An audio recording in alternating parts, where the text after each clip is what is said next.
இன்றைக்கு தினமலர் ட்விட்டரில் அதாவது எக்ஸ் தளத்தில் ஒரு செய்தி வெளியிட்டிருக்காங்க. முதல்வர் மருந்தகத்தில் மாவு விற்பனை அப்படின்ற தலைப்பில் அந்த செய்தியில் என்ன போட்டிருக்காங்கன்னா, வாடிக்கையாளர்கள் வராதனால அதாவது கஸ்டமர் வராதனால கடை வாடகை உள்ளிட்ட செலவை சமாளிக்க முதல்வர் மருந்தகத்தில் பாக்கெட் உணவுப் பொருட்கள் மற்றும் மாவு வகைகள் விற்கப்படுகின்றன. தினமலரில் வந்த இந்த செய்தியை பார்த்தோன்னே நான் ரொம்பவே ஷாக் ஆகிட்டேன். ஏன்னா நம்முடைய தமிழ்நாடு அரசாங்கம் ஒரு கடைக்குமே 3 லட்ச ரூபா பார்த்திங்கன்னா சப்சிடி கொடுத்துருக்காங்க. 1 அல்ல 2 அல்ல 1.5 லட்ச ரூபாய் அதுக்கு கேஷ் சப்சிடி ஆகும். 1.5 லட்ச ரூபாய்க்கு இலவச மருந்தும் அந்த முதல்வர் மருந்தகங்களுக்கு நம்முடைய தமிழ்நாடு அரசாங்கம் வழங்கியிருக்கிறாங்க. முதல்வர் மருந்தகம் என்ற பெயரில் நடத்தப்படும் இந்த கடைகளை ஏதோ தமிழ்நாடு கவர்மெண்ட் எம்ப்ளாயீஸ் நடத்துகிறதா நீங்கள் நினச்சிருக்கலாம். ஆனால் தனியார் தான் இந்த முதல்வர் மருந்தகத்தை நடத்துகிறாங்க. இப்படி தனியார்களால் நடத்தப்படும் இந்த முதல்வர் மருந்தக கடைக்கு பார்த்தீங்கன்னா 1.5 லட்ச ரூபாய் கேஷ் சப்சிடி ஆகும், 1.5 லட்ச ரூபாய் மருந்துகள் சப்சிடியாகவும் கொடுக்கப்பட்டிருக்கு.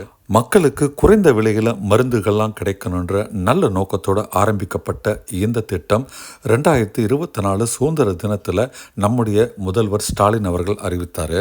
வெறும் அறிவிப்போடு இந்த திட்டம் நிற்கலைங்க. பிப்ரவரி மாதம் 24 நம்முடைய தமிழ்நாடு முதல்வர் பார்த்திங்கன்னா 1000 முதல்வர் மருந்தக கடைகளை ஓப்பன் பண்ணார். இந்த திட்டத்தை அறிவித்ததுக்கு ஒரு பெரும் காரணம் இருக்குங்க. நம்ம தமிழ்நாட்டில் கடந்த 2020 ஒரு சர்வே நடத்துனாங்க. இந்த சர்வேல 2 ஷாக்கிங் இன்ஃபர்மேஷன் கிடைச்சது. தமிழ்நாட்டில் 18 வயதிலிருந்து 69 வயதுக்கு இடையே இருக்கிற அந்த குரூப்பில் 30% பேர் உயர் இரத்த அழுத்த நோயில் பாதிக்கப்பட்டிருக்காங்க, அதாவது பிபியில் பாதிக்கப்பட்டிருக்காங்க. அது மட்டும் இல்லை, 18% பேர் அந்த ஏஜ் குரூப்பில் நீரிழிவு அதாவது டயபெட்டிஸ் நோயிலும் பாதிக்கப்பட்டிருக்காங்க. இந்த பிபிக்கும் சுகருக்கும் அதாவது டயபெட்டிஸ்க்குமான மெடிக்கல் ட்ரீட்மெண்ட் ரொம்பவே காஸ்ட்லி. அதற்கான மருந்து செலவுகளும் ரொம்ப காஸ்ட்லி.